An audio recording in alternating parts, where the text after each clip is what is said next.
I'm Paul McDade, an editor, an assistant editor, and occasionally an actor working in the television and film industry here in Los Angeles. And this is my sister. I'm Liz McDade, a huge Columbo fan and a small business owner living in Santa Cruz, California. And this is Trenchcoat Cigar Peugeot, Wandering with Columbo. In each episode, we'll bring you a little Hollywood history, glamour, and behind the scenes as we walk you through Columbo, one of America's greatest TV detective series. And today, we're talking about Season 2, Episode 8, Double Shock, which aired March 25th, 1973.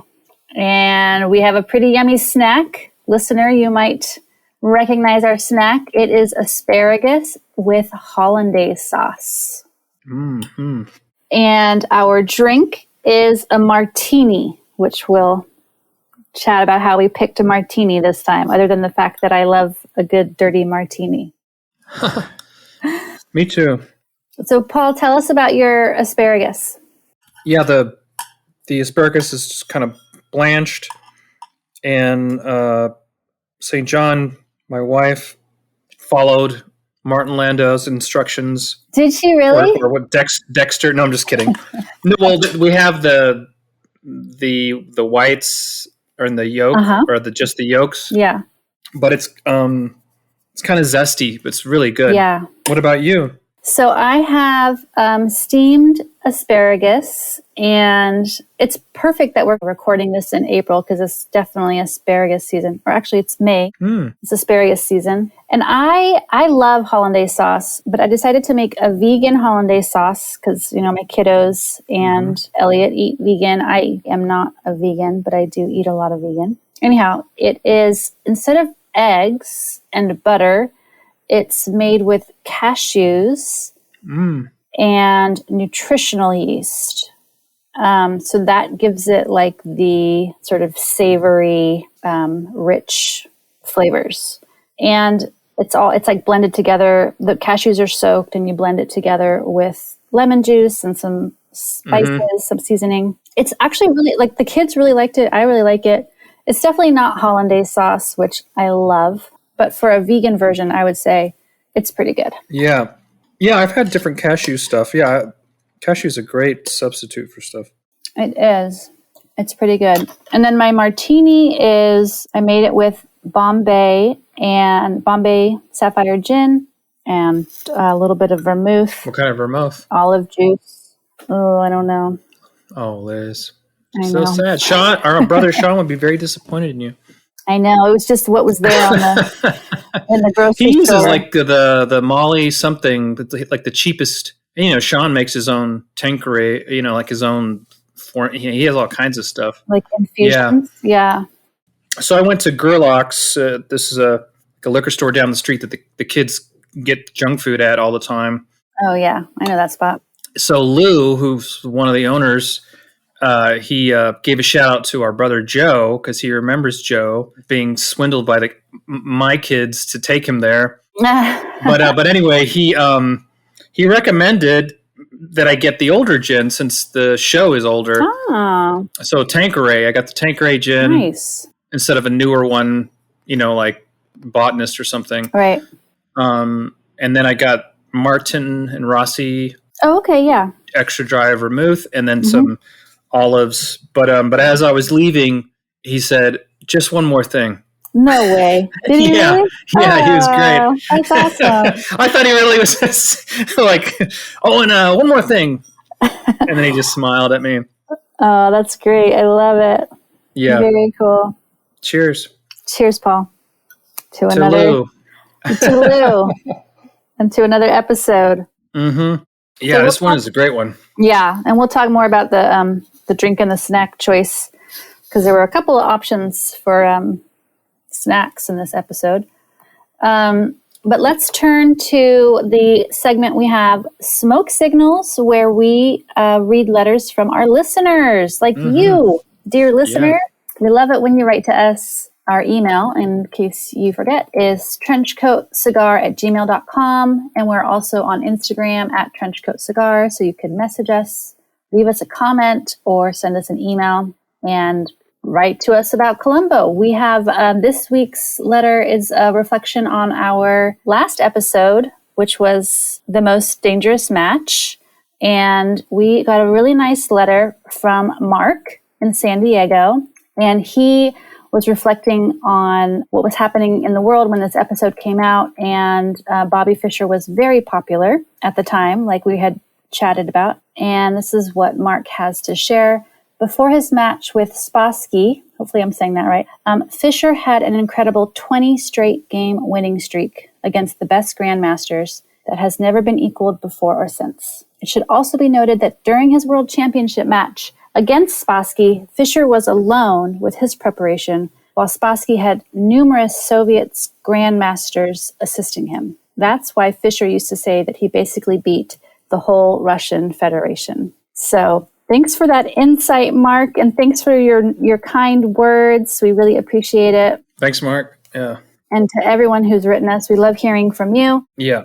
Reflect on the last episode or just in general, what Columbo means to you or your favorite memories or, whatever. We like hearing from you. All right. So now we're going to have a quick summary of the episode. So in this episode, Double Shock, a wealthy uncle is murdered by one of his twin nephews on the night that he's supposed to get married to a young woman. And the murderer sets it up to look like a heart attack that was suffered during exercise. But when Columbo arrives on the scene, he notices a damp towel in the bathroom hamper and a wet bar of soap in this immaculate bathroom, and he decides to dig into the case. So let's get into the thick of this episode, Paul. Dun-dun. Dun-dun. Yeah, there's some fun music in this one. And it starts out in a basement where we see one of the nephews up to something nefarious. It's very clear. He has an electric appliance and he is testing the effect of throwing this appliance into water to sort of see what's going to happen. And when he throws it into the water, we get this sort of buzz or shock. And then there's a quick cut to this buzz from a fencing match that's happening in the wealthy uncle's workout room. I thought that was a really cool transition from the dropping the mixer into the water, and then all of a sudden you're like thrown into a new room and a new situation. Mm-hmm. Where it's like a light. The light goes red for the fencing. So where was he practicing the electrical? The shocking? Yeah. Was that at the house, their house? It's a really good question. I was wondering that too. I don't think it's super clear. If it was at their house, it would have shut everything down. Yeah, so it wasn't there. Yeah, so it must have been somewhere else. Maybe Norman has a proper home. So the two twins are Norman and Dexter. Mm-hmm. Who we don't find out until some time in the episode. Right. And that's one of the unique characteristics of this episode, that we don't know right away who the killer was because it could have been either twin. Yeah, so I don't know where he tested it. The fencing match is fun to watch. And this whole scene I kind of love between the uncle and his attorney, Mr. Hathaway, and then Dexter comes in, and we get a feel for all of these characters. So the uncle is clearly in really great shape, and he's beating his attorney at fencing. And he tells his attorney, "Protein, Mike, protein." Is that what he says? Yeah, the voices at that point when they have the masks on, definitely it sounds like it's dubbed, ADR. It really stuck out. But yeah, no, I like these actors, Paul Stewart and Tim O'Connor. Yeah, they were great. But he says protein, huh? Yeah. Yeah, because his attorney's like, "Man, you're really giving me a run for my money." And he's like, "Protein, Mike, protein. Better than those doubles you have before lunch." Yeah. I had to go back and listen to that line because I love it so much. And then Dexter, one of the nephews. So the nephews, Norman is the more serious one, which we haven't quite met yet. Dexter, or we don't know if we've met. We don't know exactly who was in the basement. But Dexter is clearly the more lively of the nephews. And he pops into the workout room and is chatting with his uncle and Mr. Hathaway. And he's chatting about his uncle getting married. And his uncle is so kind and gracious towards him. Yeah. To think that one of them would murder him, you're just like, wow. Yeah, it's dark, right? Mm-hmm. Yeah, because he's always giving them the benefit of the doubt. And in this scene, he displays that. So the lawyer's like, not exactly giving Dexter a hard time, but he's like, your uncle's getting married. He's a little bit more like irritated with Dexter's and reaction to the upcoming wedding. And the uncle, on the other hand, is like, oh, he just came to wish me well, right? And he's so genuine and so like, just kind. Yes, he's the best in them. He is, yeah. And we learn in this moment that Dexter and Norman don't exactly get along. Dexter calls Norman his beanbag brother. Mm-hmm. That means like he's just counting numbers. I guess so. Yeah, that's a good question. Well, wouldn't that be a bean counter? That's what I thought he was like insinuating, kind of saying. Mm-hmm. But beanbag, I guess, is kind of just sits there. I don't know what he meant. That's what I was thinking he meant, just like a person who's just concerned about money and that's it. Yeah. Well, Dexter heads up to the kitchen of his uncle's home where we meet Mrs. Peck, who is the housekeeper. It's unclear if she is the cook or if there is actually another person who is the cook. But Dexter is making some strawberry tarts with whipped cream on top. And Mrs. Peck, Dexter is like, you should take these to your sister's house and enjoy these with your sister. And Mrs. Peck is kind of trying to play it cool, but she's definitely she's interested in doing that. So he's trying to get her out of the house.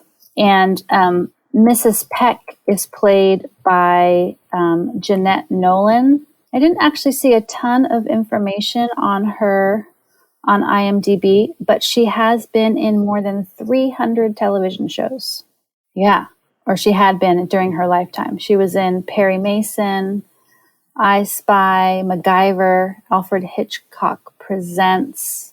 She's in another Columbo. She is? Yeah. Oh my gosh. From this first go-around, yeah. 1978, The Conspirators. Oh, interesting. Okay. I don't remember her in that, but I think I've only seen that one like once or twice at most over my life. She received 4 Emmy nominations for her work. Oh, wow. Yeah. And we'll get a lot more of Mrs. Peck. This is just a short moment with her, but she is going to be a big character in this episode. Yeah. All right. Well, Paul, it's time for a bath.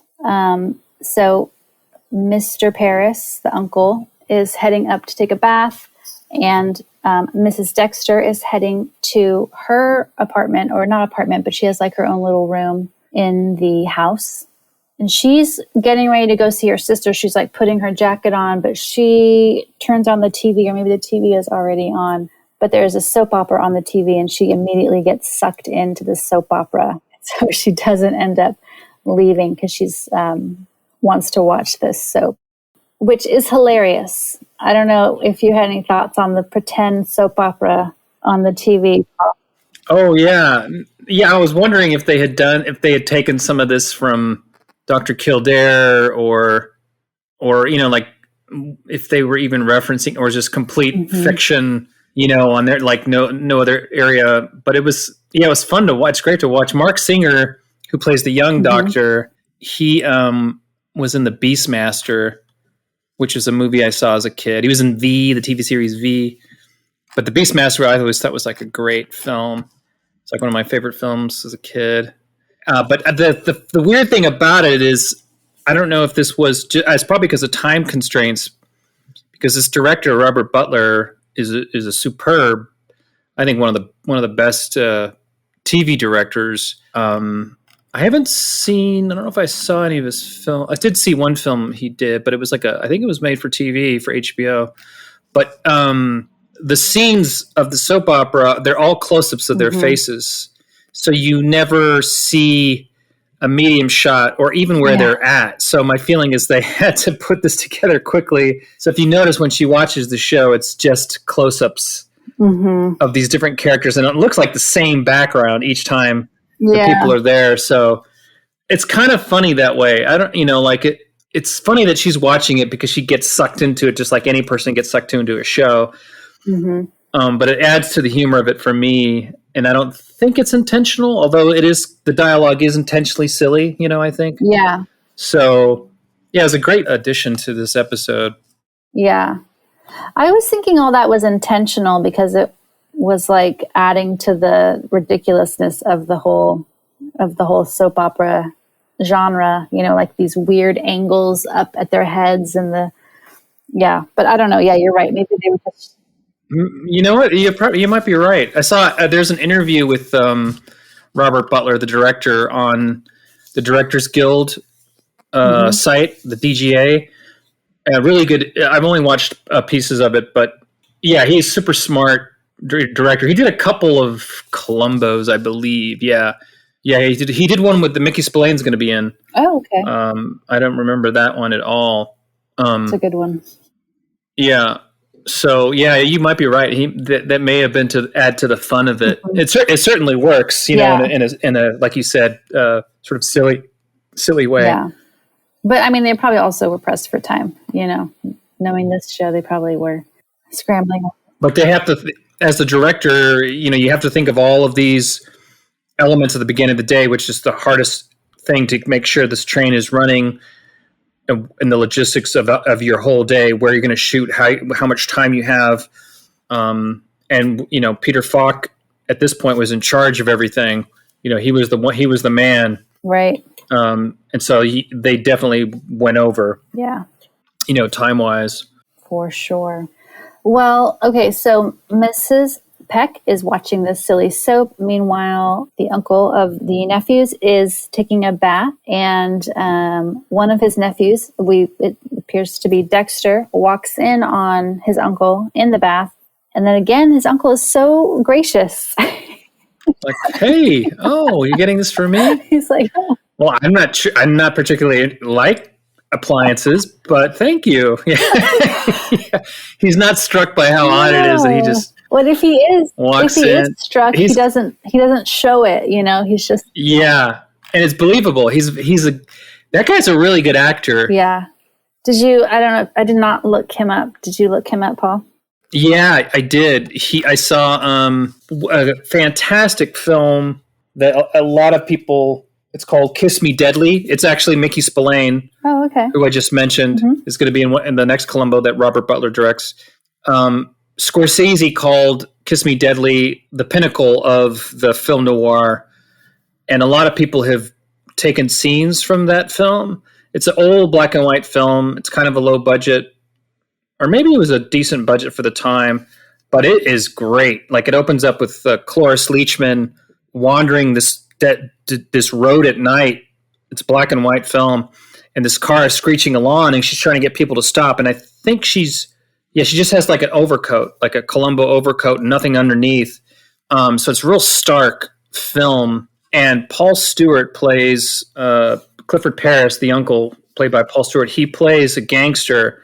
And the first scene with any of the gangsters is horrifying, but they don't show anything. It reminds me of old photographs. Like Diane Keaton published a book called Local News, and it was tabloid pictures from the Los Angeles Herald Express from 1936 to 1961. And it's these sort of scary, some of the pictures are scary crime scene pictures that they would put in this newspaper. But in this film, Kiss Me Deadly, you see Paul Stewart's shoes and his feet, and he's talking to someone else. And then you see you see the girl passed out, but she's also hanging. And then you see a pair of pliers on the ground. It's horrifying, and it reminds me of like a real, like, this feels so real and scary. Yeah, so the movie itself, there's all kinds of interesting things happen in that film. But yeah, so Stewart was one of the main bad guys in that, and I think during those times he did a lot of that kind of role. He played the head of a studio in a really amazing sort of I don't know if how it did the box office. It's called Day of the Locust, and it was based on a novel by Nathaniel West, who wrote Miss Lonely Hearts. That's a book I read. I really loved reading. But Day of the Locust was directed by John Schleisinger, who did Marathon Man, Midnight Cowboy, Darling, the one I talked about with Lawrence Harvey and Julie Christie. And Day of the Locust is set like in the 30s or 40s, and it's all about Hollywood and sort of the dark side of living in Los Angeles. And Paul Stewart plays the main head of the studio that the scenes you see from it. But Donald Sutherland is in it. He plays Homer Simpson. That's where I think Matt Groening took the name Homer Simpson. Oh, wow. That's so cool. Yeah. And that movie really, I had seen it on VHS years ago and then projected it and watched so I could see the full widescreen. And the last sort of like 15 minutes are truly like disturbing. But the way that they play it out is how I imagine the book would be read, like the way you would read the book. Very, very strange, surreal. And it sort of comments on future events like the LA riots, or when the LA Lakers won a national championship, there was rioting in the street, people turning over cars, breaking windows. But yeah, it's a very, very unusual film. And he's only got a small part in that, but I think he was also he was also in Orson Welles' film, playing sort of like a Hollywood producer. It's called The Other Side of the Wind. It was a film that was never released that Orson Welles made, and they actually just re-released it. They finally cut it, I should say. They never released it. They finally cut it together using his notes and a really good editor. And Paul Stewart's in it, and he has all these scenes with Mercedes McCambridge, who I really like watching her. And the film, the acting's uneven. I don't think they had much rehearsal. So it's interesting to see him play this sort of, the way they shot the film. It's not like a typical Orson Welles film, if that makes sense. Not that any of his films were the same. But yeah, Paul Stewart had a really healthy career and is a really good performer. Clearly. Yeah. It sounds like he had a range of roles too, because he comes across as such a nice guy in this episode, and then sounds like he's also very much played a villain in his other roles. He's plays the bad guy. Yeah, that's funny. Yeah, so this is kind of a different role. Mm-hmm. He's the victim here. All right, well, this is where poor Clifford gets murdered, and one of the nephews, he says Dexter. He's like, I'm pretty sure he refers to him as Dexter, drops an appliance into the bathtub, and that kills him by electrical shock. And I had to look this up. Can you actually die this way? What do you think, Paul? Do you think people actually can die this way? From electric shock? Yeah, right? In the bathtub? Oh, in the bathtub? I would say yes. Okay. Am I wrong? Well, probably. So, okay, this is a big disclaimer. I'm not encouraging anyone to test any of this out. But for one, today's appliances have like an automatic kind of kill switch feature for the most part. So things like a hair dryer, if you were to drop it into a sink or a bathtub, it's going to automatically shut itself off. But even... How does it shut itself off?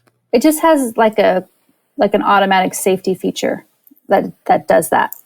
And I think our outlets too. Our outlets will kind of shut off if they sense like some weird... I'm not an electrician, so I'm totally bungling this. But where did you read this at? I watched a few different YouTube videos of people dropping hair dryers and other things into tubs of water. Yes. So I watched one YouTube video where they dropped the hair dryer into the water. And then I watched a second YouTube video. This guy is actually hilarious. I showed it to Hazel, my oldest daughter, and she and I were laughing so hard. He actually exposes the wires. So every appliance has two wires in the cord. It has a live wire that's sending the juice, and then it has a neutral wire that's like completing the circuit or whatever. Mm-hmm. I don't know exactly. Mm-hmm. Yeah. That keeps it going. So this YouTuber, this all he does is like experiments like this. He exposed both of the wires, the live wire and the neutral wire. He put them into a bowl of water, and then he stuck his finger in the water, and he only felt current when he got really close to the live wire or touched the live wire. And it was like a quick zap on his finger. So for this uncle, for Clifford, Dexter had exposed the wires, but the live wire and the neutral wire were so close together that it would have been hard to pull that current, to feel it, because it's just going to want to go through the path of least resistance, which would be to stay between those two wires.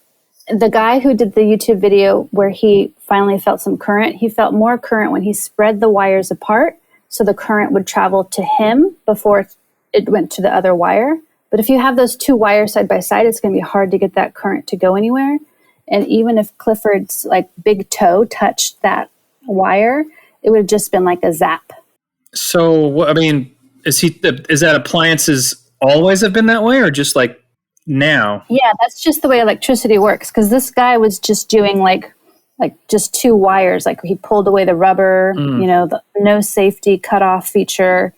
He was just sticking them in water, and this is what happens. Because then in a couple films, recently Billy Bob Thornton did a series where he's a lawyer, and it's called Goliath. And there's a scene where Dennis Quaid and his sister is in the bath, and Dennis Quaid, or vice versa, I can't remember, but one of them has the toaster next to the person in the bath. And as a viewer, you're like, wait a minute, they want to drop the toaster in there. It's sort of like a suspenseful, tense moment between these two characters.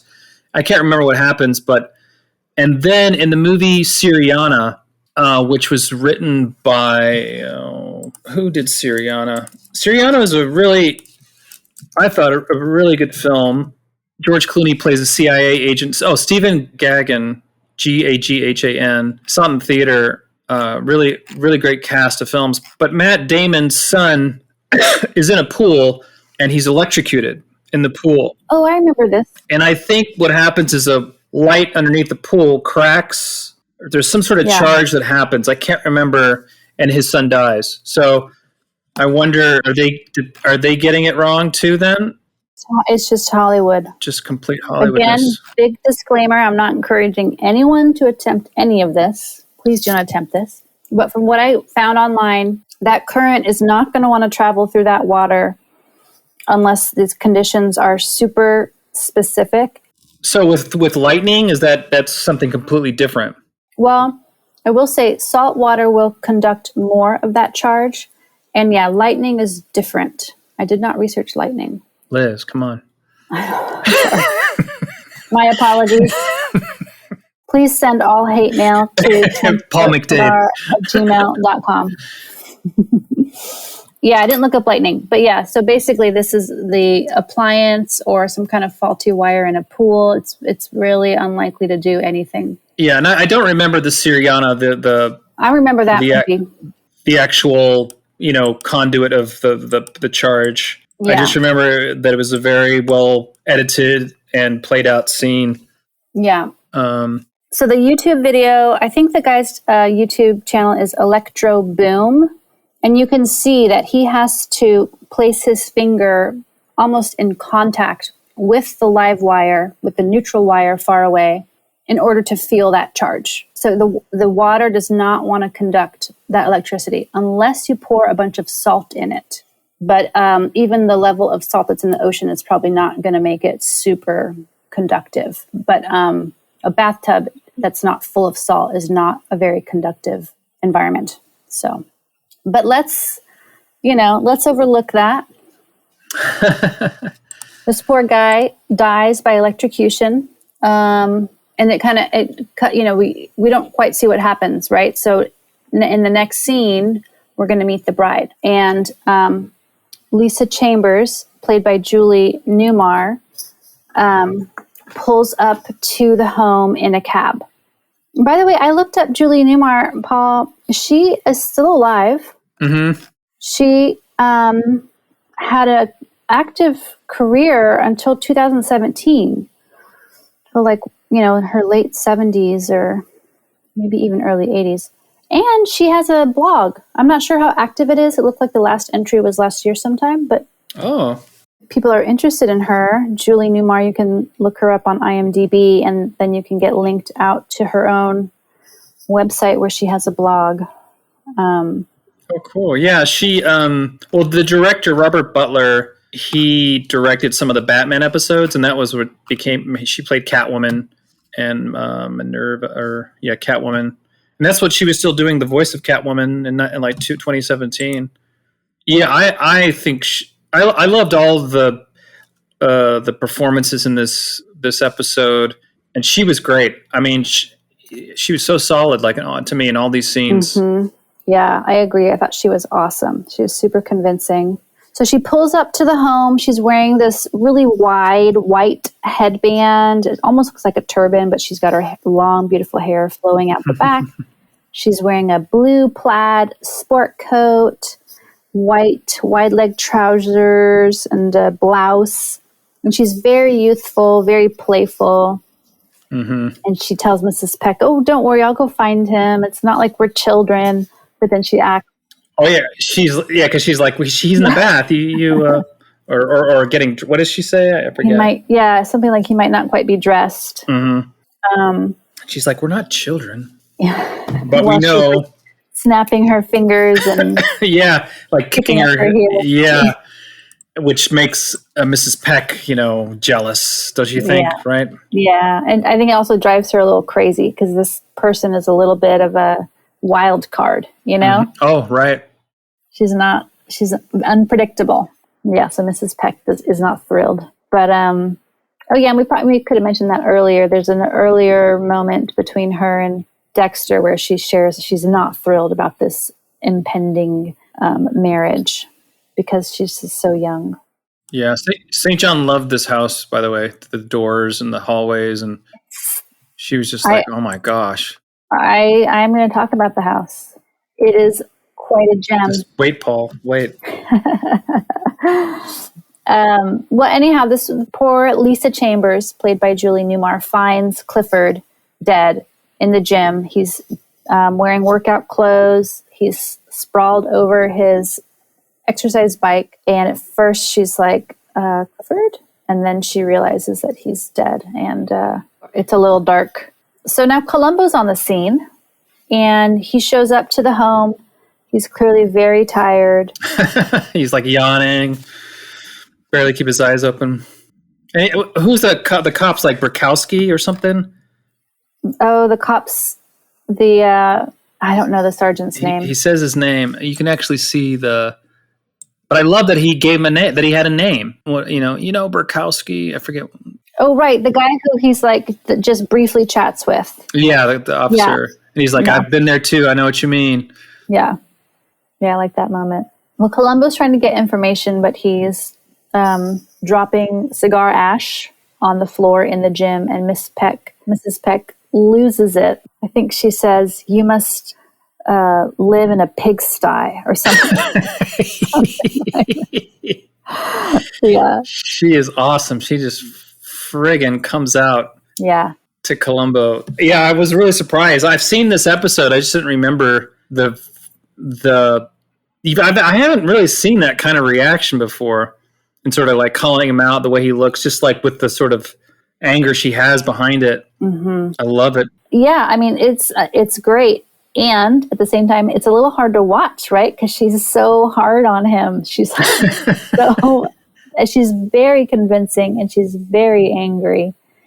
I think she does a great job, but it is a little bit like, whoa, easy. As a Columbo fan, it's like, wait a minute. Anyhow, so she shoos him out of the workout room. He goes and finds a bathroom upstairs to splash water on his face. He breaks her pitcher too. Oh, right. Yeah. I mean, he kind of messes up bad. cannot do anything right. He cannot do anything right. Yeah. Yeah. Well, he I wonder if that was in the script, this sort of back and forth between them.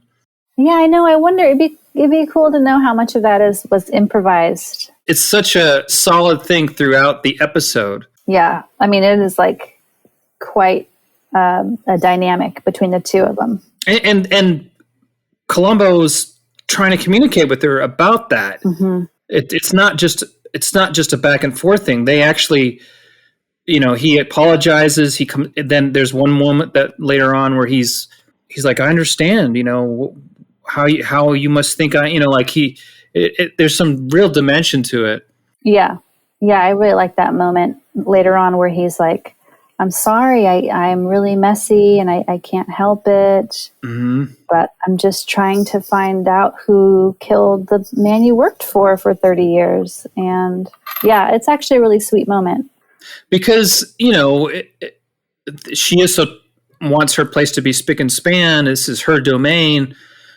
And this, Columbo did set the worst first impression with the ashes, and just to her is unfathomable, and he just gets worse and worse for her. Yeah, and she has no frame of reference. I mean, this is his whole MO, right? He comes across as so like bumbling and inept. She has no idea that he's going to actually solve things. He just looks like someone who's clumsy and messy.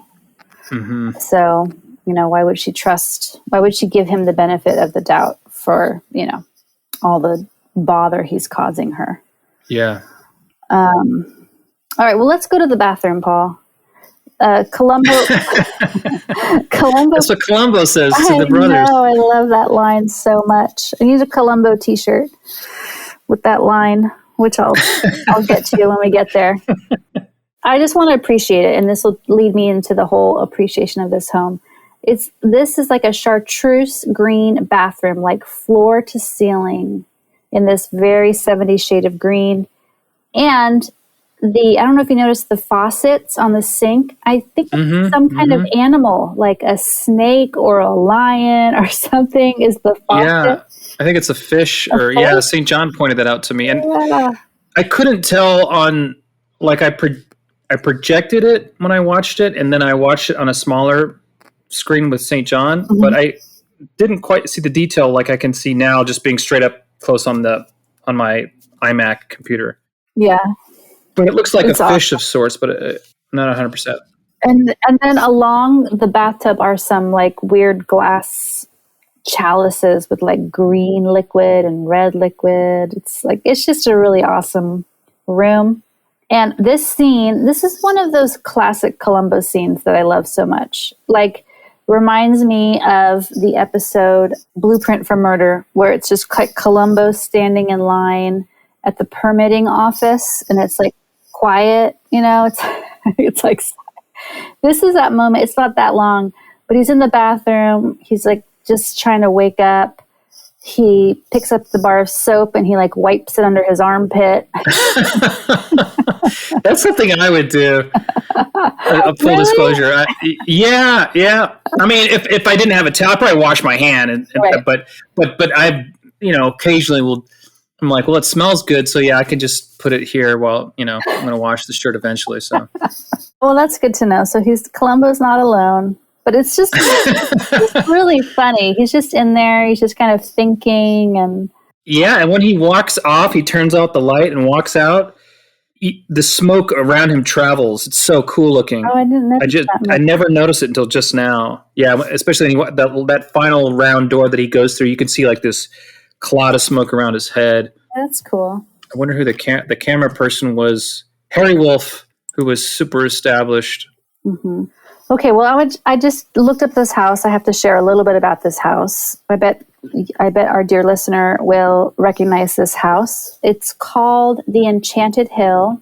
It was built at 1441 Angelo Drive in Beverly Hills. So it was built on one of the topmost hills in Beverly Hills. And it was purchased in like 1925 or so by this Hollywood couple. A woman who was a screenwriter who was married to an actor, a silent film actor. he wanted room for his horses. So they wanted a little bit of land. So they spent some money to get the 4 acres that was the original spot for this home. Guess how much in 1925 they spent for 4 acres in Beverly Hills? For 4 acres in Beverly Hills? Mm-hmm.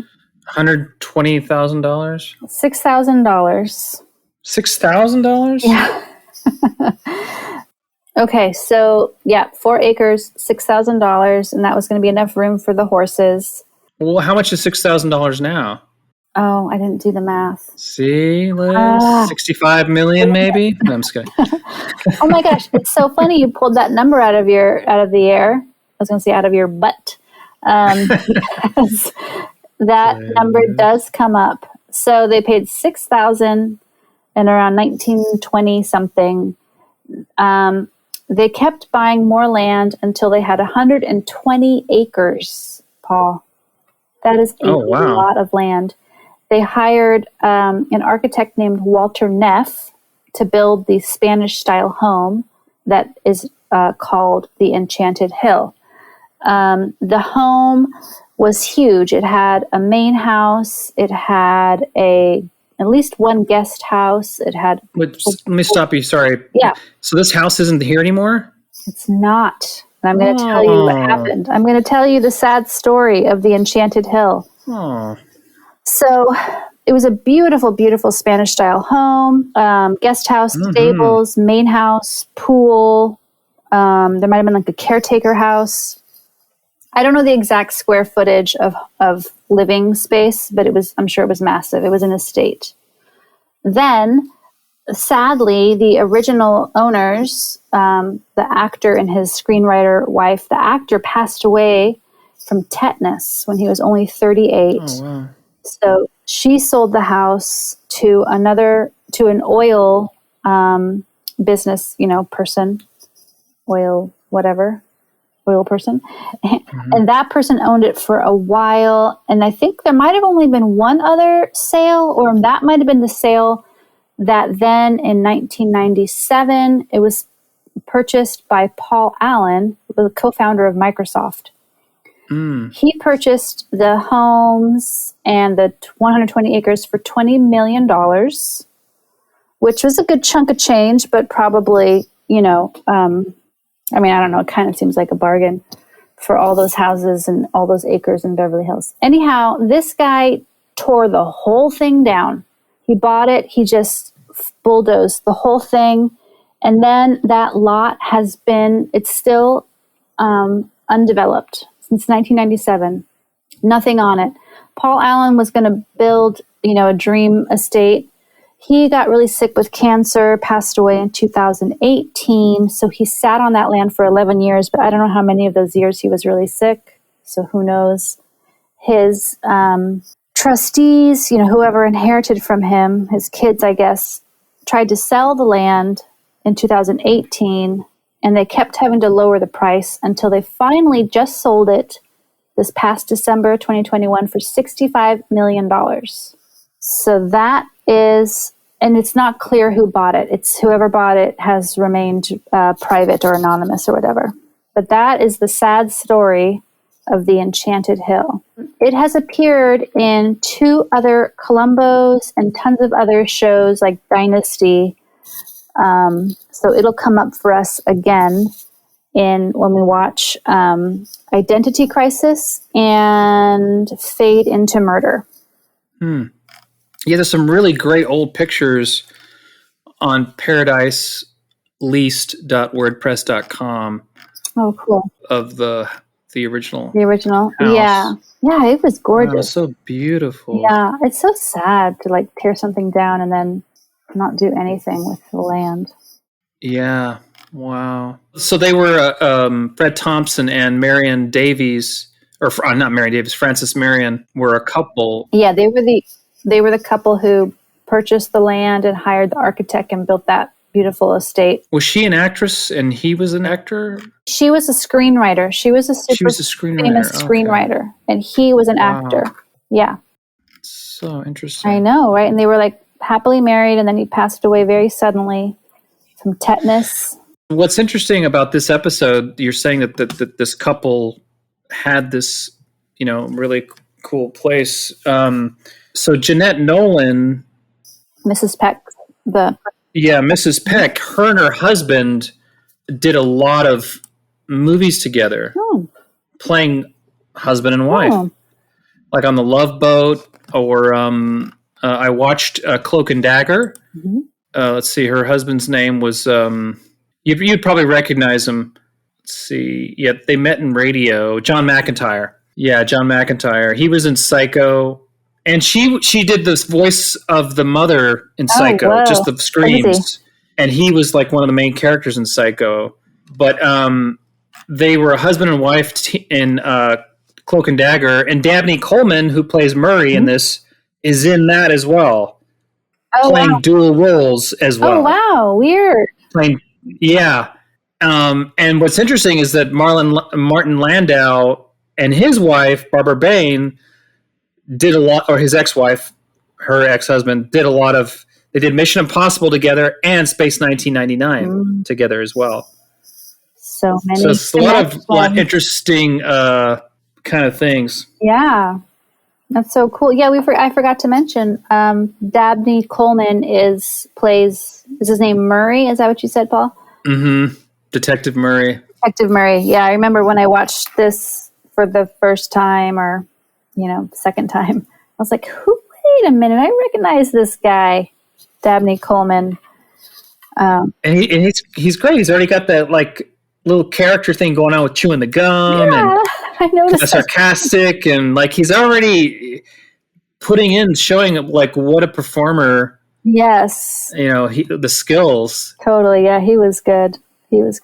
Well, so after Columbo wipes the soap on his armpit, he's like, this case is mine. I am going to find out what happened. And he decides to order an autopsy to find out how the uncle died. All right, Paul, well, we should go to the bank and get some cash. All right, you say so. Get some dollar bills here. Will you get me some cash? Yes. Liz? $544,000 to be precise. Something like that. Whoa. So Columbo goes to the bank to talk with Norman. So Norman showed up at the house. The twin brother. Yeah, this is the twin brother who's more straight-laced and professional and serious. So he also shows up at the house, and he's like, I think an autopsy is a great idea. My brother I don't trust my brother at all. So now we go to the bank. It's, I guess it's the following day. And Columbo shares with Norman the autopsy results that his uncle was, in fact, killed by a shock, not a heart attack. And Norman is like, I don't trust my brother. He just, talks badly about his brother some more in this moment. Did you recognize anyone at the bank, Paul? There's a very familiar face helping to count the money. Wait a minute. He said, I think this guy might be in every single Columbo almost. Oh, is this our dude, or Cassavetes' dude? Mm-hmm. Don't tell me. Mm-hmm. It's, no, who is it? Yeah, I'm on a commercial here. It's Mike Lally. Mike, oh, that guy. Yeah, the one whose name I always mess up. Mike. Oh, so he's there? He's counting money with them? He's counting money with Norman. Oh, that's the dude. Guy, you're so good at that. Was it in there in the credits? I don't remember if he's in the credits. Yeah, he is. Okay. Well, it says uncredited, of course. Poor guy. Never got any credit. Hey, he got work, and, got to work with Peter Falk for a minute and Martin Landau. I know, right? Yeah, do you want to talk? I didn't even talk about Martin Landau. Do you want to talk about him, Paul, or later, or?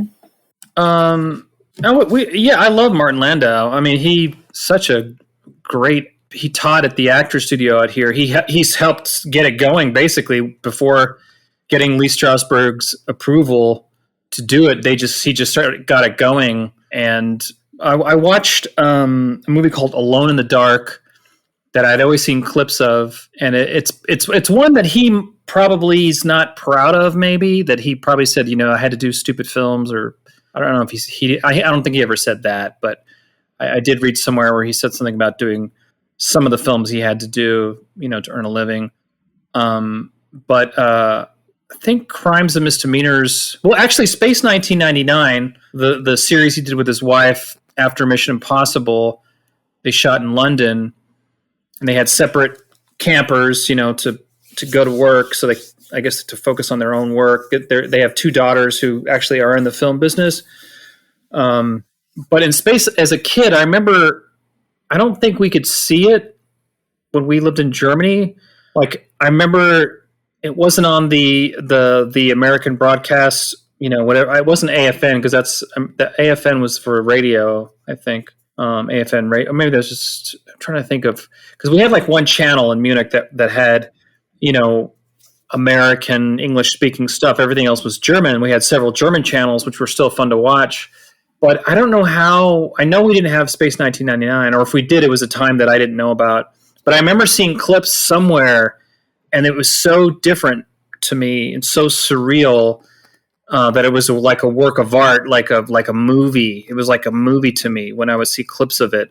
And because of his acting, like, I believed seeing him and his wife and the other actors in that series. That was the first time that I saw that I was recognizing really or being encapsulated in something. But I would have to say Crimes and Misdemeanors was the first film that I saw, either that or Tucker and A Man in His Dream, the Coppola film. But I always knew he was good. And then I saw Rounders, a film with Matt Damon and Edward Norton, and they are like card sharks, and Matt Damon, gambles and stuff. He plays like I want to say a professor to Matt Damon. He has like 2 or 3 scenes maybe in the whole film, but he is so good in those little scenes. And I know that when he got into the actor studio, his first teacher was Kurt Conway, was his first acting instructor. And Kurt Conway was part of the group that broke off, that was doing Stanislavski, the Russian teacher. And Lee Strasberg helped run the actor studio, and he learned from the group, Lee Strasberg, which was Kurt Conway and I can't remember the other people. But so Martin Landau had these amazing teachers, but he had to audition to get in the actor studio.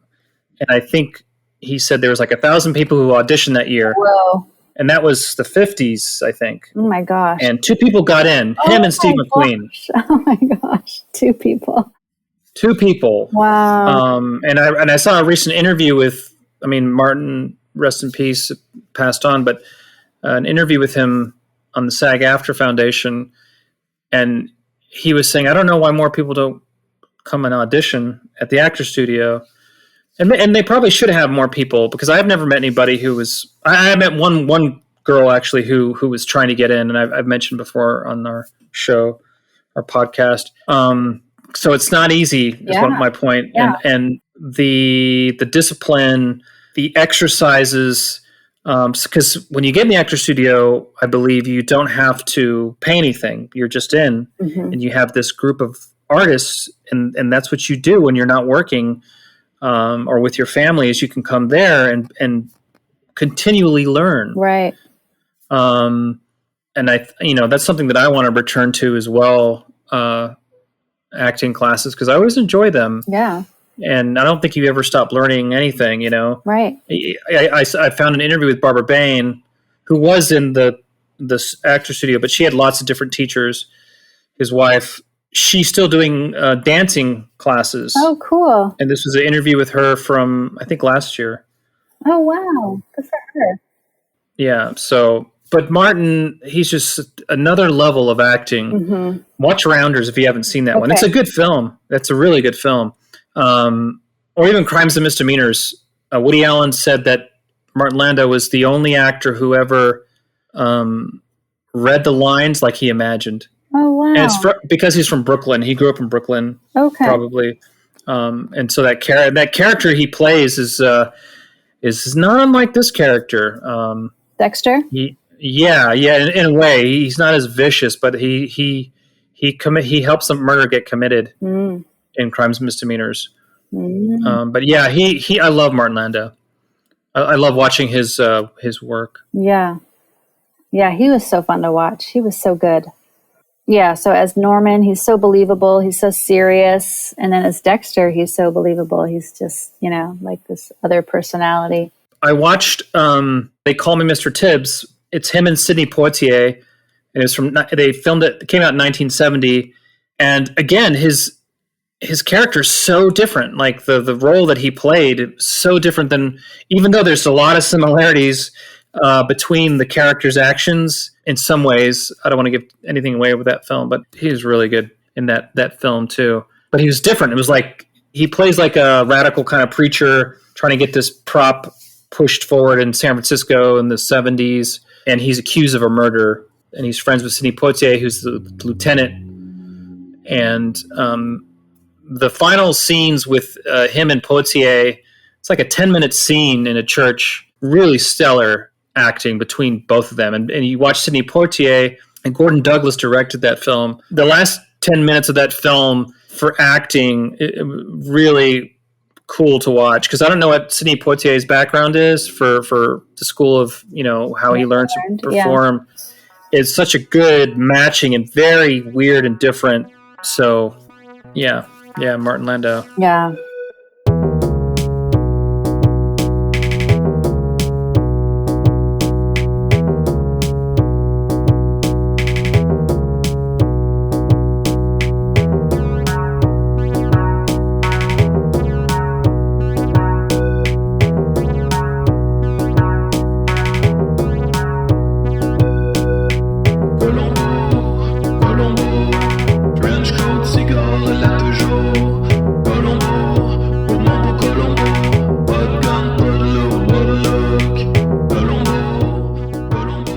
Okay, we are going to go check in on Lisa Chambers. All right, so we visited Norman. Now Columbo wants to check in on Lisa Chambers, and he's going to go to her apartment. I love this scene. Lisa Chambers is on her balcony. She's got her feet straight up in the air, and she's sort of balancing on her neck and shoulders.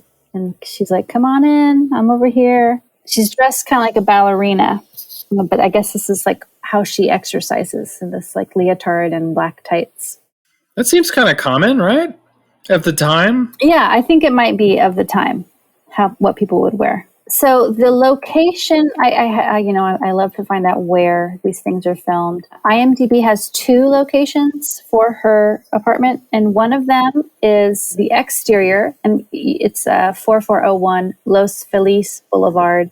And it definitely matches, still has a very similar exterior today. And then the interior, I think maybe, at least the balcony, is 999 North Doheny Drive in Hollywood. Oh, so the interior is different, huh? Yeah, it's hard to tell. So it looks like she's actually out on a balcony. Like there's traffic moving on the street that you can see in the distance. It looks like it's a real balcony. And the type of balcony, the railings match this Doheny Drive address. Wait, what's the address again? 4401? So that first initial shot of an apartment complex is 4401 Los Feliz Boulevard. Okay, so that's what I wrote. Yeah, so then when you go into her building and you see her on her balcony, you see her deck, or her railings, rather. I think that might be Doheny Drive. And there is still a building on Doheny Drive with railings that look similar to the railings in this scene. And then in a future scene where she has been pushed off her balcony, that might also be shot from Doheny, but it could also have been shot from the Sheraton Hotel. It's really hard to tell. It's like a little alleyway view. And the Doheny Drive apartment buildings did have some small alleyways around them. What's the address for Doheny? 999 North Doheny Drive in Hollywood. I know the first one you mentioned. I've driven past that numerous times. Oh, okay. Never stopped there. I did have an actress friend who lived around there. I don't know her exact address, but I remember her walking, she said, from her apartment to meet me at Psychobabble, this coffee shop that's in Los Feliz. Okay. But yeah, so if you took that road all the way down, you've been on it, you start hitting Griffith Park entrances. Oh, okay, yeah. To go to the planetarium, to go to AFI, American Film Institute. If you stayed on that drive, you would just go right into it. Like you'd have to sort of turn and then go into it, but that's a busy road. So you said 999, 4 nines or 3 nines for Doheny? 3 nines. 3 nines. 3 nines, North Doheny Drive. Just curious on this one. Okay, so that's apartment. That's interesting. I don't know why they wouldn't take a quick shot of the exterior of Doheny. Yeah, I wonder if they forgot, and then they were in the editing room, and they were like, "Oh shoot, do we have do we have any stock footage of an apartment building with a railing?" That's a good point. Kind of like this. So, yeah, I don't know what happened. Maybe the interior was done at Universal Studios Sheraton, which is possible. So that's just south of Sunset Boulevard. Okay. Well, she has a fairly modest apartment. I love to look at these interiors, and she has some fun, like some yellows and some florals, but I think it sort of suits her personality that her apartment is not super glamorous or stylish, because she is more of a spiritual, minimalist kind of person. But yeah, this is a great scene between her and Columbo. I mean, I love her performance. So he wants to get a little more information from her. He genuinely does not seem suspicious to me when I watch this, but she becomes very uncomfortable with his questions. And it feels very authentic. Like it feels like I could kind of understand if you're this really spiritual, love everyone, and then to have somebody asking you pointed questions about a violent crime, you would be like, oh my God, what? This is horrible. I need you to leave. I don't want any part of this. Well, she's also feeling a little like, oh, I'm a suspect with you? Yeah. Like in all the Columbus we've watched, I've never seen such a succinct, brief scene that rang true. That seems so authentic. She seemed like this could be happening now. Like just her behavior, and maybe it's a little over the top in terms of reactionary to whoa, dude, whoa. You can't, but it was still it seems so truthful and believable. And it's not what you expect in a Columbo. Right. For her to be because we know that she didn't do it. And here she is you're going to have to leave, It's my right? Yeah. And I wonder if that's with a lot of this stuff. This episode to me is so good. You have all the writers. You have Levinson and Link they helped with the writing. They wrote the story, I guess. And then Bochco and Gillis both on this one. And then you have Robert Butler, this amazing seasoned director. I could see why they would save it to be the last episode of the season. But yeah, I love this scene's so great. I wondered why they didn't come back to her. Right. I wonder if time, because it feels truncated. Her character seems really, there should have been something else, but I think because they have that time slot and, they can only have so much time, they had to have, or maybe she wasn't there again. I don't know. Yeah. No, I agree. Another scene between her and Columbo would have been really fun because this one was so good. It was so good. I mean, it makes sense what happens later, but right. It seems like there would have been more for some reason. Yeah. Well, she's great. She kicks Columbo out. Everybody's kicking Columbo out. I know. In this episode. Poor guy. I think that has tainted my view of this episode in the past. Columbo gets kind of beat up, but now I appreciate the interactions more with this rewatch. All right, Paul, well, let's cook. Let's have a little food. So we're going now to The Pleasures of Paris. That's the name of the show. It's a cooking set and a television set for a cooking show.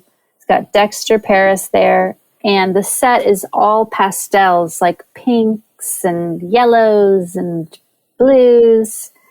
And Dexter is filming an episode where he's going to make hollandaise sauce, and he claims that even your average, everyday, downtrodden husband can make this sauce.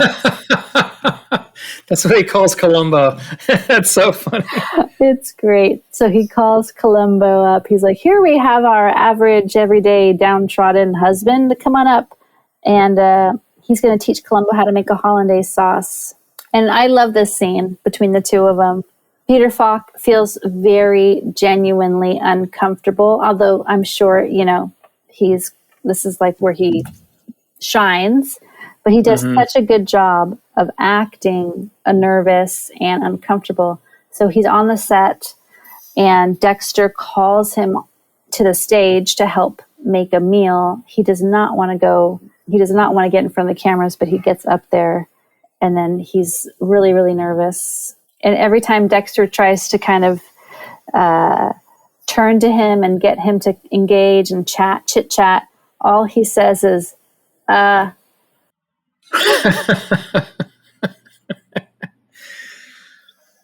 it's a good scene. And I have a short story, so I could relate to this moment where Columbo gets nervous and he keeps saying, in high school, I had a classmate who did not like talking in front of the group. She had to get in front of the class and share her report. I think her name was Dana. And she was so nervous, Paul. I felt so bad for her. Every time she went to start sharing about her report, she would say, okay.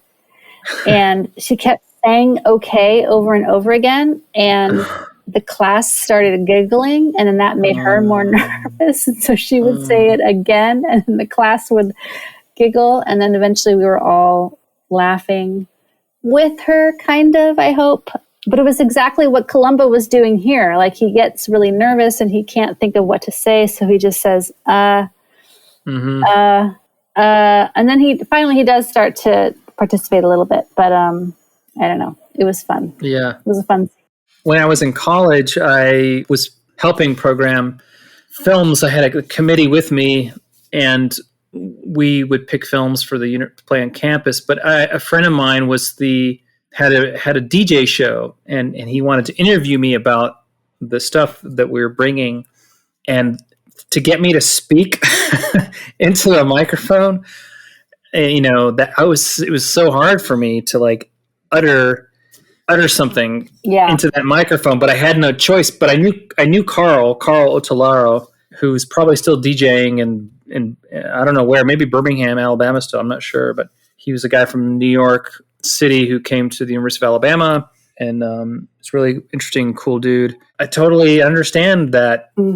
Even not too long ago, actually, aside from acting, but like it was a friend of mine did like this radio show here in Los Angeles at Dub Lab Radio, and he wanted to do an interview, and this was a few years ago, and he says something to me, and I, because I can't think sometimes, like when we were live, I think we were live, so it was the stress. I was stressed, Yeah, totally.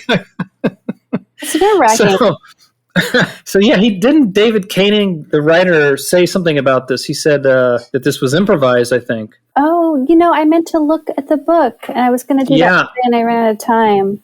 I think Peter Falk just improvised this whole. I think they improvised the whole scene, and I feel like part of me, when I first saw this, I didn't feel like Martin Landau did a good job being a talk show host or a cooking show host, but my mind sort of changed because I started thinking about all the times I've watched a game show host or another host from the 60s and 70s, and they're similar. They're very similar. Like that, there's not a lot of humor necessarily, but you kind of get a feel for what's the embarrassment of the guest on stage or whomever it is.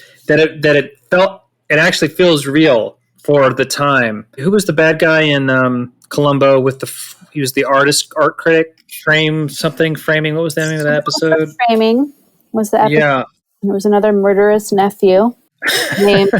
Yeah, he was on the Wild West, and I'm blanking on his name. Yeah. So that actor, I watched some shows that he was on, like of the time when he was interviewed and stuff. I can't remember the particular episodes, but you can find him online. And it's very similar to this, like in terms of what they say and the audience reacting, because they're just so excited to see this live interplay happen, because at the time, this guy was this show was a popular show. Yeah. Whether you liked it or not. Right. I was wondering if he was okay with Columbo kind of embarrassing himself a little bit, like didn't worry too much about trying to smooth it out to kind of get at Columbo. Oh, I thought he was trying to endear him to, like, I'm innocent. Come on to my show. Like seduce him. Yeah. Yeah. Into trusting, like not believing he could actually do something like that. Yes. No, that's true. Yeah. Well, it's a fun scene. And this obviously inspired our snack. Just hang on. So he is showing Columbo how to make hollandaise sauce in a blender, which I don't think is like a typical way to do it. Correct me if I'm wrong. Well, St. John did ours in the bullet blender. And did it came out pretty thick and... Oh, okay. Yeah. I've always thought you did it in a double boiler. Well, probably different ways, depending on how you. Well, I think they had to make the sauce. They had filmed this scene a couple times, but it looks very watery. It does. I did think that the first time. I was like, wait a minute, isn't he gonna heat it up or something? Right. I've never made it before, but yeah, I thought that looking at it. So did St. John heat it up after she blended it? No, she didn't. But I just watching this the first time, I thought that it seemed too liquidy, too, like you said, runny. Yeah, I think because they had to, this is prop food, right? So they're working with what they got. But yeah, the sauce that I made was not at all watery, and even the non-vegan, the regular hollandaise I've had has always had it's been more of a thick sauce than what we saw here. But it was fun to watch them do this. So do you think he made that up about his wife doing all his recipes? You start to wonder about him and his disarming the opponent, Right. Yeah, I know. Yeah, so Columbo says in this scene, after they're done filming, he says, I didn't tell you this when we first met, but I totally know who you are. My wife loves your show. She makes all your recipes. The problem is that it all comes out wrong. It all falls apart. And I wonder if it's because of the appliances. Which he's slowly leading into his... Exactly. Yeah, no, that's a good point, Paul. I mean, probably, yeah. Well, Lincoln Levinson and Falk all kind of say, who knows? Who knows? Does he even have a wife? Like it could be either or. Of course he has a wife. He has phone calls with his wife. That's true. I think I did read that somewhere, though. Like, does he even have a wife? One of them said that. Yeah. But yeah, you're right. He does have the calls with his uncle Ralph, right? His cousin. His cousin. Ralph. Yeah, sorry. Talked to the woman in, oh man, that's hard. Nora. Ann Baxter character? Yeah. Yeah. But then he, in a future episode, is going to call his wife and get her dinner order. Yeah. He has a wife. I am convinced, dear listener, if you have evidence. Yeah, no, the phone call for sure. You're right. I was thinking about that. But in terms of, my wife has all your recipes, right? Like that. Is that the trick he's creating? That I think we can't know. We can't know. The fact that it ties in so neatly to his suspicion about appliances. That makes me think that he's making some of this up just so he can talk about Dexter's appliances. Yeah. Because he's like, we think that in this scene, he tells Dexter that your uncle definitely died from something other than natural causes. It could have been an electrical shock, like while he was taking a bath. And I understand that you just bought some more appliances. So he's definitely, cluing Dexter into the fact that he's suspicious. And Dexter shows like, yeah, I did buy some mixers. Here they are. They're right here. So he's got 2 brand new mixers. And then Dexter says, I bet my brother, Norman, said that I'm definitely a suspect. I'm a money-grubbing nephew or whatever. And Dexter says, I want to show you where Norman really is. So this takes us on a quick trip. And we're going to go to Vegas. Paul, are you ready? Let's do it. Did you pack your bags? I got it. I'm ready to spend COVID days there and stay in a hotel. I know. Oh, that's right. You did that. Yeah, you were working on a show there. Have you guys ever gone to the casinos? So I have been to the casinos once. When my girlfriend turned 40, she wanted to go to Vegas. She goes regularly, I guess. I don't know how often, but she's been several times. She wanted to celebrate there. I just wanted to celebrate with her, and I was like, all right, here we go. Where'd you go? Oh, man. The Mirage, maybe? I forget. We stayed somewhere on the Strip. And yeah, I watched people lose thousands of dollars. It was really? So crazy. Oh, sounds depressing. It was crazy. Yeah, I watched some folks. Or fun, depending. Maybe they were loaded. Who knows? Oh my gosh! So maybe they were like Norman. I know. I said to myself, "All right, I'm going to take like $30, and that's going to be my like charitable donation." $30. That was it. Yeah. I'm not a big gambler. I'm not a big gambler. Yeah, you are. So I that lasted me like 3 minutes, right? And then it was gone. I was like, all right, that was fun. Oh, what'd you do? Just the slots. The slots, okay. Yeah. Well, yeah, you could do a lot with that, with $30, right? Right. Can you, because it's a coin, right? It lasts you like 4 minutes at the slots. But I was watching other people play because that's kind of fun. And I was watching people play blackjack. And these bets were all like, $200 bet, $500 bet, pretty high minimum bets. Wow. Yeah. And the games don't last very long. A round of blackjack is like just a few minutes. Mm-hmm, and so people were just like burning through money. I saw this guy like burn through thousands, go to the ATM and come back with more cash. I was like, this is crazy.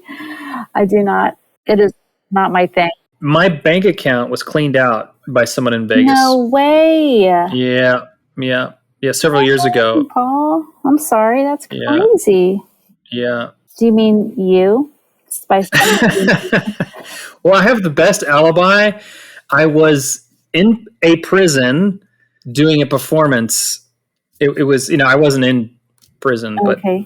but we went to. You were a visitor. We were a visitor. We had to send all our information ahead of time and bring those IDs again. They had to do a background check for each of us. Did you have to send them your bank account number?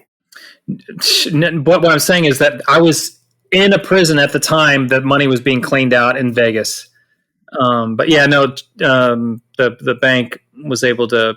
They gave me everything back, but it was really weird. It was really. I was just like, it's like, wow, that's obviously someone's got an addiction, Yeah, that's bananas. Or they're just like, hey, I got his money. I'll just have fun with it.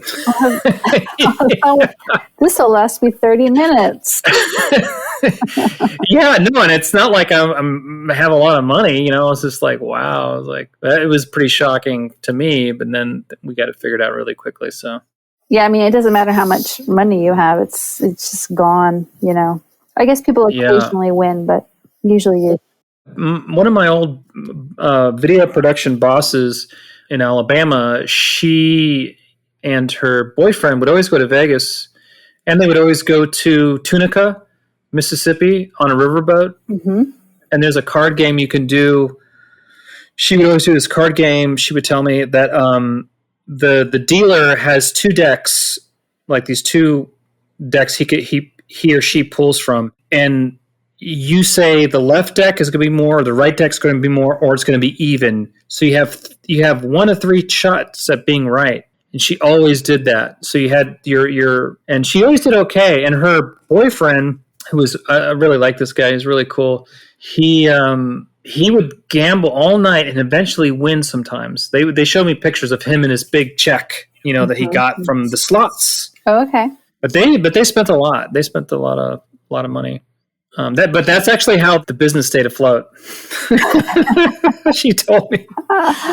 So hilarious. Okay, so they made enough to keep their business going. So that's good. He wasn't a part of the business. He worked doing other stuff. I don't think she'll get mad if I'm saying this stuff. Well, you haven't said her full name. Yeah, that's true. And who knows what I was doing. Anonymous. No, she was great. I really liked working with her. It's a cool company. All right. Well, Columbo says he's never been to Vegas. He says, he's like, how long has this been going on? And he says he was going to come one year. That's right. That's such a great line. I know. This episode has so many great little lines like that. He says they were going to go one year, but his wife sided with the in-laws, and they went to Animal Land instead. Yeah. Did you look that up? What is that? Of course I looked it up. You know me, I had to look it up. Yeah. Okay, so this is what I've discovered. I don't think Animal Land was a real place, but it could have been a reference to two places. One is called Jungle Land. Jungle Land was a animal park in Thousand Oaks, so not far from Universal Studios. It had all kinds of wild animals, and it closed in 1969. Here are some highlights from its Wikipedia page. It closed in 1969? Yeah. So this episode was like, what, 73 or something? Yes. But he could still say that in reference, yeah. I mean, it wasn't that long ago, right? Yeah. So once a lion mauled a son of two actors. Oh, wow. Yeah. And some of the famous zoo residents included Leo the lion, which was the mascot for the MGM studio, the lion that roars. Mm-hmm. Mr. Ed, the talking horse from Mr. Ed, lived here. Bimbo, the elephant from the Circus Boy TV series, and Tamba, the chimpanzee, featured in the Jungle Gym movies. I don't know. I didn't know all of those. I don't know Circus Boy or Jungle Gym, but I obviously know MGM and Mr. Ed. That's Jungle Land. The second place he could have been talking about is in Laguna Hills, or it was in Laguna Hills, and it was called Lion Country Safari. This place was open from 1970 to 1984. You could literally drive your car around the animals. So the animals were able to walk around the park, cross the roads. The animals included lions in their own, area, giraffes, zebras, camels, and more. So this place existed for 14 years. Now it's just a giant apartment complex. That sounds like a David Koenig book waiting to happen. Yeah, there. I know, right? Lion Country Safari. Yeah. So I don't know. So Animal Land could have been a reference to one of these two places, or it could have been just, the writers just pulled it out of thin air. Who knows? No. I'm sure it goes right with what you were saying. But that's great, Animal Land. I love that. I know, right? They discover Norman. He's in Vegas. He's not in San Francisco like he told to Columbo. And they go to the casino, finance window or whatever you call it. I don't know what the word is, to find out how much Norman owes. And he owes quite a bit. It's $37,500, which in today's money is around $246,000. So Norman clearly has some serious gambling debts. And I just had to make a couple of costume observations here. So if you slow down in this casino, you'll see that the waitresses have on these weird checkered skirts where you can actually see their underwear or bloomers under their skirts. So it's very skimpy, weird kind of uniform. Mm-hmm. And I was Googling, trying to figure out is this an actual casino? Was this an actual waitress uniform somewhere? So I Googled vintage Vegas waitress uniforms. And it looks like they're all dressed kind of skimpy. So it doesn't matter what casino you go to, you're going to see like some kind of skimpy little outfit. I could not figure out exactly which casino this was at, if it was even an actual casino, but this is kind of what the waitresses wore. I think today the waitresses wear like pants and vests. I don't think they're dressed quite like this. But in the 70s, these poor women, I'm sure they did not love their uniforms. And the dealer is wearing a pink ruffled button-down shirt, like a tuxedo shirt, which is kind of cool. And this is kind of an interesting scene because I don't think Columbo actually speaks to Norman, but Norman sees that Columbo and Dexter are there and that he's basically busted, right? Like, yeah, he does make gestures with his cigar, like, "Oh, so this is where you're at," you know, to Norman. Yeah. All right. Well, Paul, let's go back to the Enchanted Hill. Let's do it. Let's go back to this beautiful home that's no longer there. They have all of Clifford's art, like sculptures and pottery. Things are all spread out on tables, and they're doing an inventory of his estate. Columbo, again, has a run-in with Mrs. Peck, and I think he accidentally ashes in like a vintage tray. Well, he's holding the ashes in his hands for a while. Okay. If you look at his hand, he's got it cupped and he's got some ashes in it. Okay. And of course, Mrs. Peck is just like, makes him put down that thing and just following him the whole time. But this is where they have their sweet moment. So she gets very upset with him. She storms off. Actually, I guess I should mention, the attorney is there. And the attorney's like, are you going to consider me as a suspect? And Columbo says that he has cleared the attorney because of his alibi, but he could have had the uncle murdered. So he hasn't totally, he hasn't totally cleared him. But then Mrs. Peck freaks out, and this is where Columbo follows her to the kitchen, and they have kind of a sweet moment where he's, just kind of being vulnerable with her. Yeah, it's a good scene. Really, really develops and continues the relationship and takes it further. What I was mentioning earlier, which is smart in a TV show. I mean, how often do you see that? Well, it's a movie of the week. No, I was just gonna say that she offers him one of Mr. Paris's favorite health. Doesn't look like he ate one. There's like a couple on the tray still. Yeah. He says, "I'm extremely fond of health cookies." Which I think would also be a good Columbo t-shirt. Not as good as the bathroom quote, which we'll get to. But yeah, no, you're right, Paul. It does move the relationship forward. There's a little bit of, just like a shift. It's a little uncomfortable, and then there's a little growth. Yeah. Yeah. Because a lot of times you don't really get that, Yeah. In a Columbo even, like. Oh, yeah, for sure.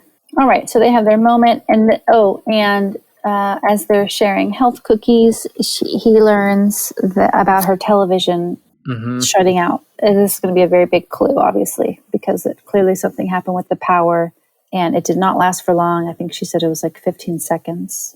Or maybe 30. Yeah, it was quick. All right, well, we should go check in on Norman.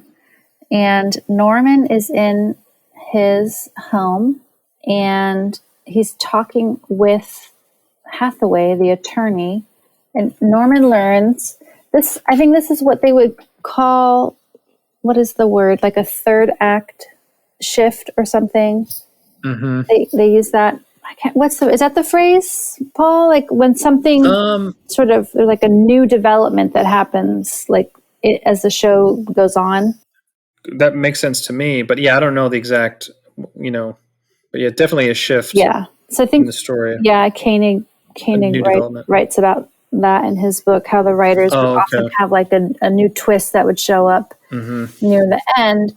So in this near the end, we learn that actually the uncle the uncle's estate will not go to the nephews, that he actually left everything to Lisa before they even got married. He wrote her into the will. And Hathaway tells Norman this and says, I can try to get the will away from her, if you'll keep me as your business manager. And of course, Norman is fine with this. And then Hathaway goes to check on Dexter. So Norman's office is just like a generic studio, wood panel room with books everywhere. He's got a cool painting behind him, though. Oh, I don't think I noticed it. Yeah, look at the painting. It's really nice. And it's funny because they make a joke about that later, about you wouldn't know a Degas from a Picasso or something. Right. But he's got definitely a 70s, 60s kind of piece, but it's cool. Okay. Maybe we'll include that in our Instagram photos. Okay, yeah. So he has a cool painting. The rest of his apartment isn't super unique, but then the attorney goes to Dexter's home, which is really cool. It's like this really high white wall, white ceilings with like a big white brick fireplace and a cool mid-century modern like wire sun sculpture and mid-century modern sofas and some leopard print pillows. It's like a cool like bachelor pad, Although I gotta say that I think they might have dressed him just a little bit younger than his age. He's like, Dexter's dressed in her hip clothes, like denim. I just wonder if they. Well, he's the talk show host of a popular show, so it kind of makes sense to me. Yeah, and that is Grady Hunt. I just feel like it could have been. I feel like it could have been hip, but maybe a little bit more mature. Oh, okay. To sort of match up with his age a little bit better. Okay. But anyhow, in this scene, we learn that Hathaway is going to go get the will from Lisa Chambers' apartment around, I think it's 5:00. And so in the next scene, Hathaway does that, except Lisa is not there. She has been pushed over her balcony. And we see her like down in an alley. Like I was saying, it might be filmed at the Doheny building, or maybe it was just filmed at the Universal Studios Sheraton. It's hard to tell. It's a great chapter change. Him going there, she's not there. Where is she? Going in the room, looking around. Well, here's the will, and then looking out. Oh, wait a minute! You hear the sirens first, and then he looks out, sees her on the ground, below, dead. It's like he's set up. It's such a great twist and turn there. Yeah, it is good. It's really good. And it's not too complicated. Like, I feel like some of the other Columbos where there's some kind of big twist, sometimes you're like, wait, what? And you need a lot of information to understand what happened. But here you don't need a ton of information, and you can kind of follow the story without being told, right? You're just watching. They're just showing it to you. So they thought they did a really good job. All right, well, we're almost at the end here, Paul. Columbo's going to go check in on Dexter. And again, I like how they piece it together. So we learn from the conversation between Columbo and Dexter that Columbo has already interviewed the attorney. He's already aware of like Lisa Chambers' death. And we'll just sort of pick up we skip some of that. We don't need a blow by blow, right? And Columbo's there, he's with Dexter, and Dexter's denying any kind of wrongdoing. And Dexter says, I think what happened was that Hathaway and Miss Chambers were in on it together. They made a deal. And this is what turns the light bulb on for Columbo, and it just like clicks in his mind in this scene. And he goes back to Clifford's home for the grand finale. And he invites the nephews, and he says, I think I'm here to make an arrest. And and this is the last scene, he walks them through his thought process, like how it would be really hard for one person to accomplish this murder. And this is where he has the favorite line, would you mind too much coming with me to the bathroom? So he brings them to the bathroom and he shows, he lays out everything he's discovered, and he blows out the power, messes up poor Miss Peck TV. She's like, ooh, I'll get you. She says, like, I'll kill him.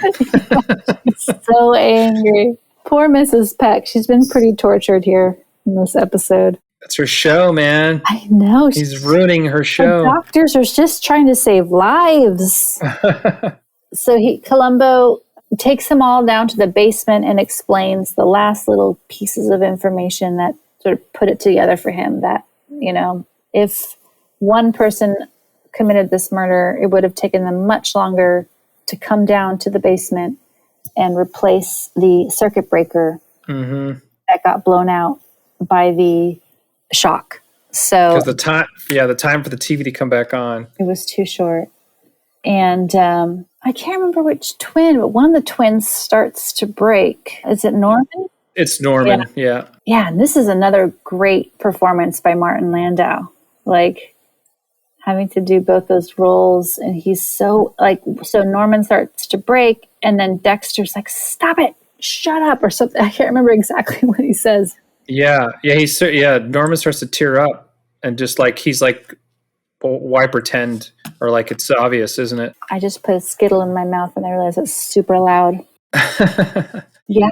That to me, like, is a great icing on the cake to actually have this sort of feeling between Nolan's character, who trusts these boys so much and loves these boys, and then Norman to reveal the truth, and to even Norman to be, kind of choked up about it, and then just a great like Foley, sad. It was really good piece to end the movie with. Totally. Yeah, it captures all those different sides, right? Like that sense of self-preservation from Dexter, like stop it. And then just the sadness from the disbelief, right, from Mrs. Peck. She's like, yeah. Yeah, he takes her hand at the end, especially, the conflict that they've had between themselves. Doesn't matter, like that's why I've been here the whole time. It's really solid. Well, Paul, we have gotten into the weeds with this one. Should we wrap this up with our ratings? For sure. All right. You first, Paul. Yes, this one, definite A.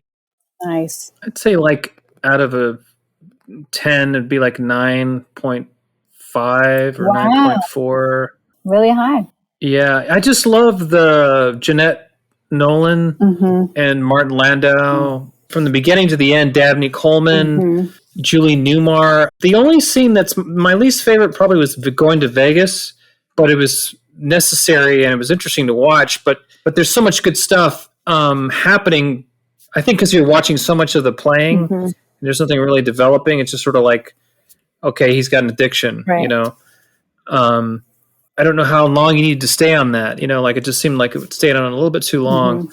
I did like all the black smoke coming out of the airplane landing in. Yeah. I was like, oh my gosh. But even Jeanette Nolan's is sad, and even Martin Landau as Dexter is sad, and he's shouting. You can see, I know it's the lights hitting their eyes too, but you can feel the emotion at the end there. And I didn't remember. I'd seen this, but I didn't know who did it. Like I said, I was trying to figure out, I was like, wait, which one? Who did it? I couldn't. And it keeps you, and then like the lawyer being a bad guy, sort of like, I didn't think he was guilty of it, but it was just such an interesting element to the writing. And then Julie Newmar's character, everything she says and does, I loved her scenes. And again, the banter between Jeanette Nolan and Columbo, get out of my house, is so funny and so real. And it was just a solid, like, I think this script is one of the best scripts, like the Stitch and Crime, such good writing, very different scripts. But this one and the directing, I think Robert Butler really played obviously he did. If you see interviews with him, you see that he really thought about, he did like pilots for stuff like Moonlighting. He did the pilot for Moonlighting. Cool. He did the pilot for Hill Street Blues, 2 shows that were mega hits. I watched a film he did called Turbulence with Ray Liotta. and Lauren Holly. And it was kind of like played like Die Hard in the beginning with the Christmas music and Christmas time on an airport, an airplane. And and he even has one of the actors from the first Die Hard. But Ray Liotta plays a character who you're not sure if is good or bad, if he's the serial killer on a plane. But it delivered all these goods. Like the acting was good. Liotta's crazy, manic. Did you ever watch Goodfellas or Something Wild? I mean, maybe a long time ago, but I don't remember. Yeah, Something Wild was Jonathan Demme, and that's what Scorsese and De Niro saw. They had seen Liotta in that, and that's how they helped cast Goodfellas. Two very different films, but Something Wild is really cool, kind of beast of a film. It's the guy who did Silence of the Lambs, Jeff Daniels and Melanie Griffith, and to me, when I saw it as a younger, our brother Andrew saw it, and he told me all about it. He told me the whole film, and I ended up seeing it, and it was totally different to me too. But it was it's one of those films that you think it's going to go one way. Mm-hmm. It was almost like a fun film to watch, kind of a crazy ride with cool music, and then it takes this hard left of scariness, and I was just like, wow, this is so different. Mm-hmm. And Liotta is in that last half of that film. Cool.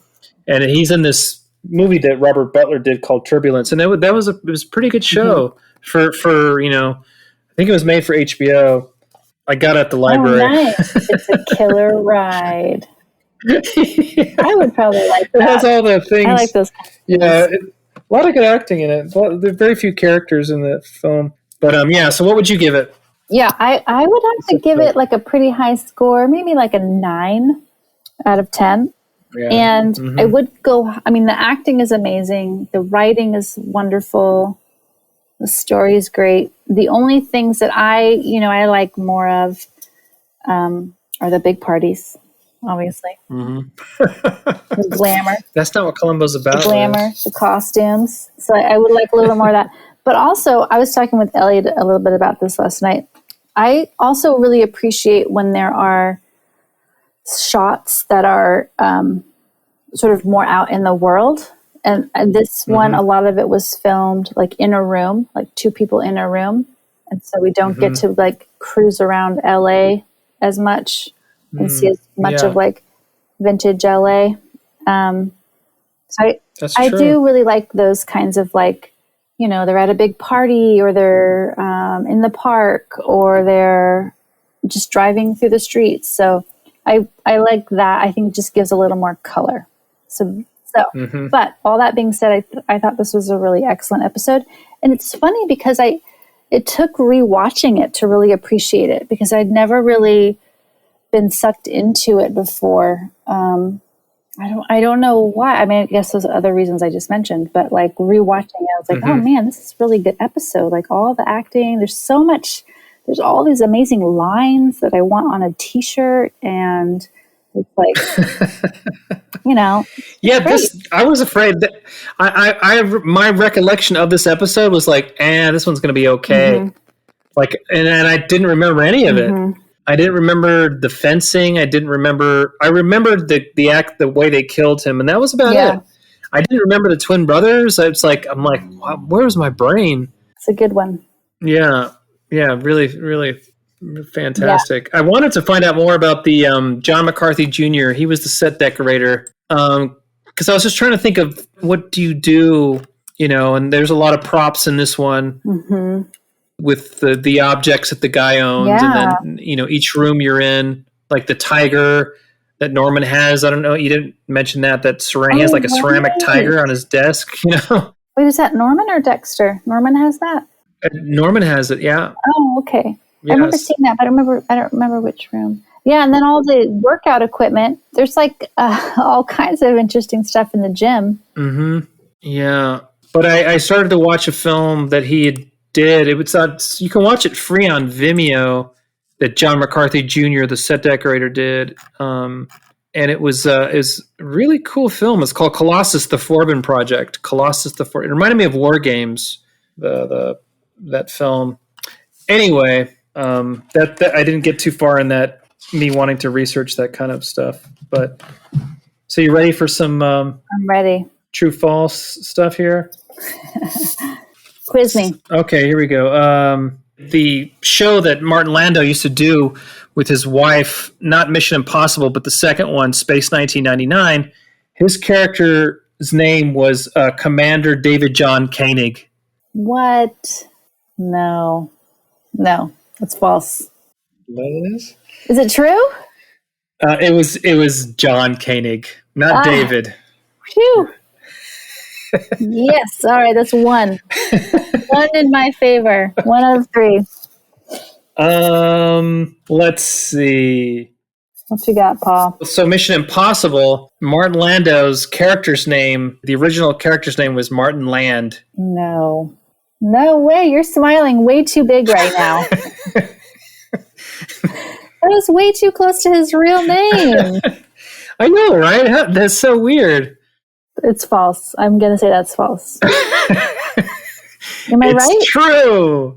No way. Yes. Are you serious? So, but the NBC or CBS or whomever was like, that's too close to his name. You got to change it. So they changed it. They changed it to Roland Hand, which had the same amount of numbers because they needed the same amount of space or letters. Number of letters. Yeah. Yeah. But yeah, it was Martin Land. Roland Hand. Oh my god. Yeah, it was changed. Hilarious. Wow, I got 2 out of 3, Paul. I'm on a roll tonight. 2? Wait, I've only done 2. No, I just said I got 2 out of 3. Oh yeah, sorry. Well, maybe I'll give more than 3, Liz. So you don't know. No, I can only handle 3, Paul. Okay. Mine will explode. Okay, so going back to the name thing, talking about names here. I'm ready. So Jeanette Nolan, she did all this stuff like Love Boat with her husband, John McIntyre, and Cloak and Dagger, as I said, and Dabney Coleman was in that playing dual characters. She was in a film with, as one of the main characters, and it was called Avalanche. And it came out just a couple of years after this. And in it, so her character's name was Florence Shelby. The character that she's with the whole time is named Henry McDade. And in it, she goes, McDade, something like, McDade, will you stop it? And he goes, I have a name. It's Henry McDade. No, this is unbelievable. Henry McDade is our dad's name. I don't think there's been a McDade in the movie ever. And so in the whole movie, they're always like, McDade, yeah, McDade this, McDade that. False. Are you sure? False. Yes. What? It's impossible. It's true. It's all true. Are you kidding me? I'm not. Oh my gosh. You can watch this film on on Prime, I think. Oh my gosh. We have to send it to Dad. Yeah, it's a Roger Corman film. This is unbelievable. Yeah, Steve Franken, you recognize him. He plays Henry McDade. It's amazing. Oh my gosh. They stole our father's name. Yeah. Well, yeah. Yeah, no, so. All right, so you got 1 out of 3, Liz. No, I got 2 out of 3. No, you missed the other one. I missed 1. I got 2. Didn't you miss the... No, I got it. I got the other one. What was the other one? This is what happens after a martini. I know. After one martini, we're like, So sad. You got the Martin Land wrong. And you got Henry McDade wrong. Oh my gosh, you're right. See, Liz? You're right. Okay, so I'm the one who can't handle 1 martini now. Who knew? Yeah. Well, those are good, Paul.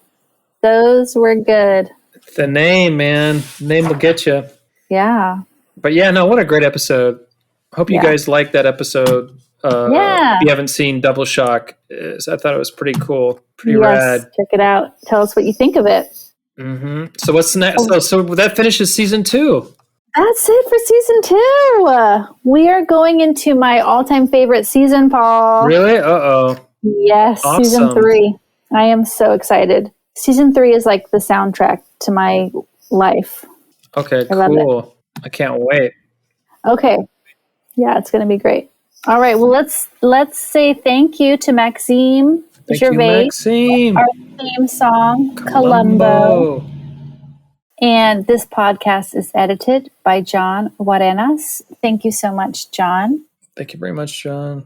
And if you'd like to add to our conversation, you can email us at trenchcoatcigar@gmail.com or find us on Instagram at trenchcoatcigar.